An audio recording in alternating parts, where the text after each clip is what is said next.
قیامت کے دن اللہ رب العزت اپنی پنڈلی مبارک سے نور کے پردے ہٹائیں گے جیسا کہ اس کی شان کو لائق ہے. فَيَسْجُدُ كُلُّ مُؤْمِنٍ وَمُؤْمِنَةٍ، ہر مومن مرد اور ہر مومنہ عورت سجدے میں گر جائے گی. فَيَبْقَى مَنْ كَانَ يَسْجُدُ فِي الدُّنْيَا رِيَاءً وَسُمْعَةً، وہ شخص سجدہ نہ کر پائے گا جو دنیا میں عبادت ریاضت اللہ کے لیے نہیں، دکھاوے کے لیے، شہرت کے لیے کیا کرتا تھا. فَيَذْهَبْ لِيَسْجُدْ، سجدہ کرنے کے لیے جھکنا چاہے گا.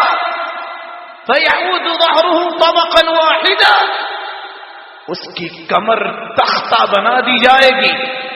كُلَّمَا أَرَادَ أَن يَسْجُدَ خَرَّ عَلَى قَفَاهُ، جب بھی سجدہ کرنا چاہے گا سامنے نہیں، گدی کے بل پیچھے گر جائے گا.